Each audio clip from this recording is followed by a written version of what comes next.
feel like it should be known that even though it looks like I'm really dressed and ready for the day, I'm still wearing Minnie Mouse comfy pants. Hello, my name is Lakin and welcome to my channel. I can't believe it. June is over. June went by in a blink. So let's talk about the books that I read during that blink.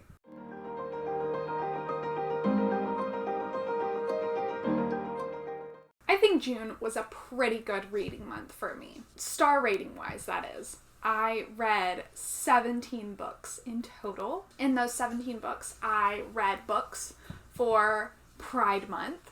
I read books for my 1970s readathon. And I read books for my Hunger Games reread and read along type of thing. If you want to see the 1970s reading vlog, it's kind of a mess, but if you're interested, I will leave that in the link in the description down below, and I will also leave my Hunger Games reread in the description down below. As well as Walter and we started a book podcast, a book club podcast, where we talked about The Hunger Games and Ballad of Songbirds and Snakes in depth, and I'll leave those two videos down below as well. So lots of plugging, but we're done with that now. Let's talk about books. I read 17 books. 11 of them were audiobooks. Audiobooks are always coming in for me, saving the day, giving me something to listen to. I don't know what I would do without audiobooks. I wouldn't. 3 of the books I read were physical books, 2 of them were ebooks, and then during this month I DNF'd 2. I think. I could only remember 2 that I DNF'd. So if I DNF'd... No. Was it this month? I DNF'd 3 books this month. Yeah. Wow. I guess it was a good thing I DNF'd it, because I did not remember it. But I'll talk about it later. So, star rating wise, I read 5 5-star books. I read 6 4-star books, 3 3-star books, and I read 3 2-star books, and I read 0 1-star books. Usually in my reading wrap-ups, I talk a whole lot. So I'm gonna try to keep it as short and concise as possible, but forgive me in advance if that doesn't happen, because I like to talk about books. And that's why we're here, right? To talk about books. So, let's go ahead and start with the books I DNF'd. The first book I DNF'd this month that I forgot completely about was Blanca and Roja. This is the only book I read this month that I physically own on my shelf, but it is now going to be going to a new home. There's nothing against it. I really wanted to read it. As I was reading it and I was pushing through, because I tried to read it during my 24-hour readathon. It's all coming back to me now. I was pushing through and I just realized I didn't actually cared what happened at all to the characters. It just wasn't captivating my attention, and I was only reading it to get it over with. So that's not a reason to read a book. The next book I DNF'd was Watership Down. I attempted to read this one during my 1970s readathon, and the same thing. I just didn't care what happened. I'm getting to the point where I can now not feel guilty for DNFing a book that I'm not enjoying at least a little bit. And then the last book I DNF'd was January 1973, and that was a nonfiction book about the month of January in 1973 when Roe versus Wade was passed, the Vietnam War ended, the Watergate scandal came out, and Richard Nixon was impeached or resigned, whatever you want to say. A lot happened in that month, and I really wanted to read it because of Roe versus Wade and the Watergate scandal, just learn a whole lot more about those. And it was intriguing when I was reading it, but it's one of those books that I was having to read it on my phone, which I do not like reading on my phone, and it also is like a textbook. So it just, maybe some other time I'll pick it up and really read it, but I wasn't in the right moment to really care. Now let's go into books that I actually finished and start with the 2-star books. So the first 2-star book that I have on this list is the very last book that I read this month. And that is At the End of Your Tether by Adam Smith. This is a graphic novel, and I just saw it on Hoopla, and I had one more book that I could rent from Hoopla for that month. So I was like, sure, why not? It looked kind of like a horror graphic novel, and the cover looks really cool. I was just so confused. By the end of it, I was like, what just happened? If someone actually knows what happened in this book and like can tell me, please. The next one was my most disappointing book, probably of the year, because it was my most anticipated read, and that was The Ballad of Songbirds and Snakes by Suzanne Collins. This is the Hunger Games prequel. I have a whole video where Walter and I discuss all the issues we had with Ballad of Songbirds and Snakes. I think I was more critical of it because of how excellently The Hunger Games was, but also I love villain origin stories. I love seeing the bad guys as humans and seeing how they kind of become these twisted, dark people that we know them to be. So I was all for it being Coriolanus's POV, and I was all for not really loving the main character, you know? As an origin story and like introducing and learning more about who President Snow was, it was just such a letdown. I've seen a lot of mixed reviews for this book. I would say if you really love The Hunger Games and you want to read this book, go for it. But if you're not that into The Hunger Games, I wouldn't really waste your time with this book. And then the last 2-star book was Dry by Neal Shusterman. And this book was really trippy to read right now because it's not a global pandemic. It's just in California, but there is no more water. You'll die without water, so it's kind of important. And just seeing scenes like where people are going into the stores and like taking everything and just kind of forgetting all civility to just survive was very freaky. I had to have a glass of water beside me the whole time I was reading it. But other than that, it just kind of felt very flat. And the book only takes place within a couple of days, so it's kind of hard for huge character development and huge things to come through. But it just, by the end of it, I was like, that's it? Really? It just didn't work for me. Now, let's move on to the books I rated 3 stars. And we will start with A Wind in the Door by Madeleine L'Engle. This is the second book in the Wrinkle in Time Quartet series. I enjoyed the first one, but this one, nothing really happened, and it just felt really preachy. It felt like she had this moral, like the moral of the story, and she was just kind of pushing it. I'm still going to continue the series. I enjoyed it enough to continue the series, but it's not my favorite. It's not going to be my favorite in this series. I still enjoy Charles Wallace a lot, and in this book, we kind of do like they did in the Magic School Bus and go inside Charles Wallace's mitochondria and fight bad guys there, and that was funny. Also, it wasn't really like a continuation. It didn't even like pick up afterwards. It was just like a random book that still featured the same characters. And the next book I read was I Know Why the Caged Bird Sings by Maya Angelou. This was a sort of autobiography, if I'm remembering correctly. I enjoyed it a lot, but I don't think it's going to be one that sticks with me a whole bunch. So that's why it's 3 stars. It's not because I didn't enjoy it at all. Plus, 3 stars isn't a bad rating. Not at all. I think if you're interested in picking it up, go for it. There were definitely parts that I found intriguing and amusing, and just I enjoyed listening to it, but I feel like in a couple months I may not fully remember everything. And then the last book I gave 3 stars was What If by Randall Munroe. I think that's how you say his last name. I listened to this book, and it was really fun to listen to this book because it was narrated by Will Wheaton.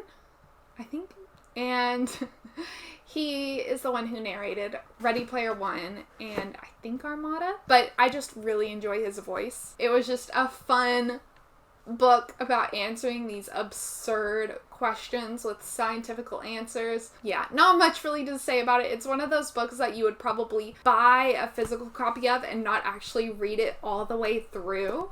Like, you would just flip through, find a question, and read the answer for that question, and kind of like more of a coffee table book. Now let's go ahead and talk about the 4-star books. So the first 4-star book was the first book I read in the month of June, and that was The Hunger Games by Suzanne Collins. This was a reread for me. It was the second time I've read it. I haven't read it since I read it the first time, whenever I became really obsessed with it. And I still think it holds up. I think Suzanne Collins did a very good job with this world and these characters, and I feel like I've talked so much about this series that there's not much really else left to say without repeating myself 500 times. So if you do want to hear my thoughts, I think it's like an hour-long video of Walter and I discussing it, and also a reading vlog discussing it. So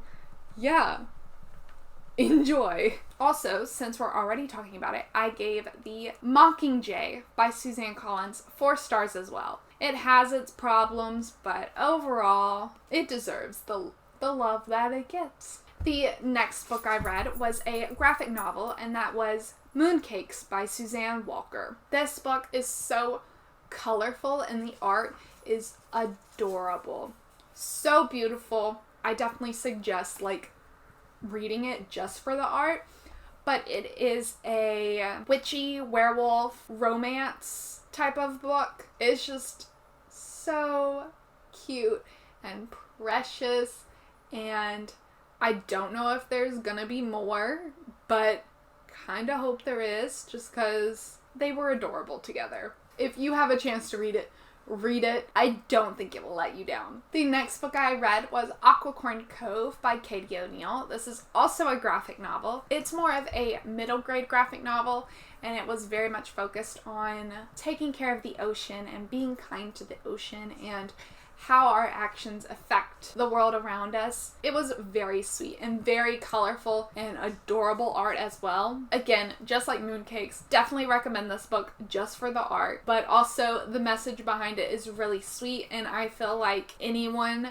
can read this book and enjoy it. The next 4-star book I read was If Beale Street Could Talk by James Baldwin. I picked this book up because I enjoyed the movie, and if you haven't watched the movie or read the book, this book is about a couple who is expecting a child, and the boyfriend or fiance, whatever you want to consider him at the time, he is accused of raping a woman.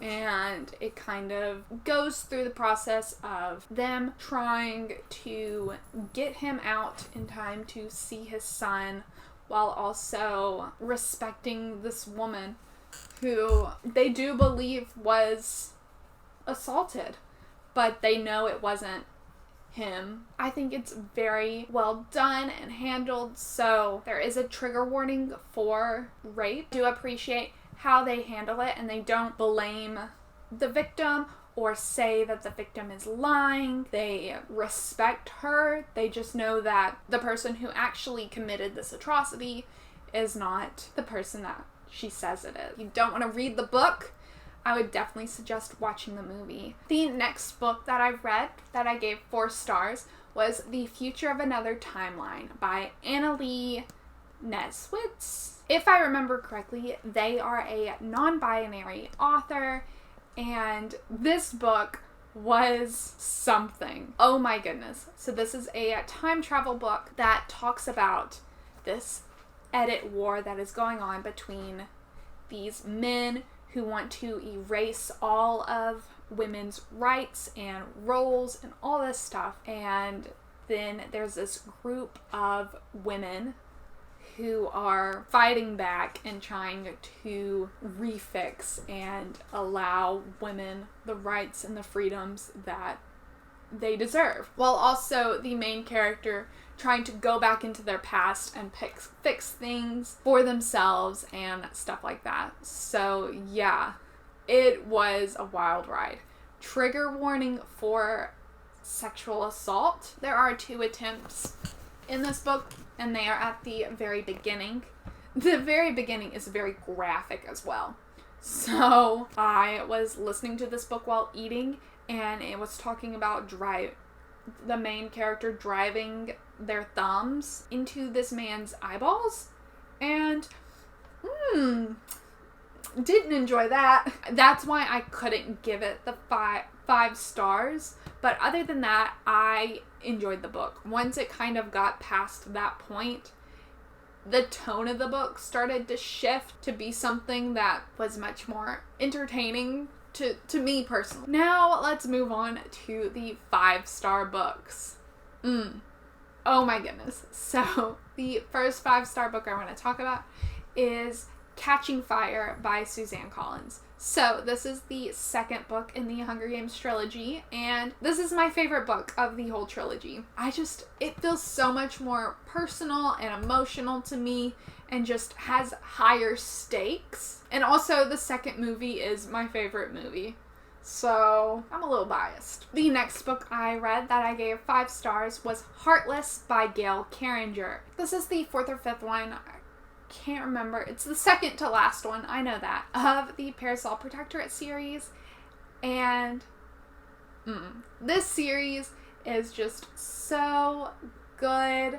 I can't really talk about this one in particular, but I don't think this series and just Gail Carriger in general gets enough attention and love on BookTube. So if you like paranormal stuff, if you like Victorian England, if you like steampunk, pick up this series. It starts off with our main character, Alexia Terabati, who is a soulless, which means she does not have a soul. And if she touches anyone that has excess soul, like a werewolf or a vampire or a ghost, she turns them human. Well, if she touches a ghost, she exorcises them. But if she touches a werewolf or a vampire, they turn human. And it's just so good. And all of her series intertwine a little bit. So some of the main side characters that pop up in this series are in the Finishing School series that I finished, and I know the next series that I'm going to be reading from her involves characters that are coming around in this series, and it's just such a fun time. I don't have crushes on people in books, but the couple in this story, OTP, so adorable, so cute. The next 5-star book I have is Deathless Divide by Justina Ireland. This is the second book in the Dread Nation duology, I think. The first book was actually one of my top 5 books of last year. And so I had really high expectations for this book, and it succeeded in meeting my expectations. I thought it was very well done. I loved that this book had dual POV. So we got to see, I think her name is Catherine. We got to see her side as well. But this is a historical fiction set after the Civil War where there's zombies. Yeah. I don't know what else you need to convince you to pick up this series, but it was great. The next 5-star book that I read was Wish You All the Best by Mason Deaver. So precious. So cute. I just wanted to wrap this character in a hug. the whole time we follow our main character, Ben. They are non-binary and they're coming to terms with that, and at the very beginning of the book they come out to their parents and their parents kick them out, and so it's just them trying to learn to accept themselves and just find their place in this world. And I've wanted to pick up this book since it first came out, and I'm now kicking myself that I didn't pick it up sooner. And the last book that I read and I gave 5 stars was my favorite book of the month, and that was You Should See Me in a Crown by Leah Johnson. So cute. Like, I read both of these 2 books back to back, and just, oh my goodness, it was so like warm and cozy and just like fun to read these 2, especially this book. In this book, we follow our main character is a senior and is wanting to go to this college, but she does not get the scholarship that she's hoping for. So she enters into the running to become prom queen, because the prom king and queen at this school get scholarships to go to college. While she's running, she falls in love with one of her competitors, and it is just, oh, so cute. I'm sure this book had some issues, but I didn't really find any. I'm just gonna gush about it and say nothing really of value other than read this book. Ah, so good, so good. Those are all the books I read this month. I say it is a good reading month. Thank you, June. Hello, July. I've already read 4 books in July, and it is the 4th. So, you know, doing pretty good. What books did you read in June? What was your favorite book in June? And what was your least favorite book in June? So mine, You Should See Me in a Crown, was my favorite. And my least favorite was Ballad of Songbirds and Snakes. If you've read any of these books, let's talk about them. Thank you so much for watching. If you enjoyed this video, please give it a like. And if you want to see more, please subscribe. I would greatly appreciate it. Every time that number goes up, I just get the biggest smile on my face. Please check the description box for all the important things, and I will see you in the next video. Bye! Parasol Protectorate series. Oh my goodness. My nose is so itchy. Why is it always itchy when I film?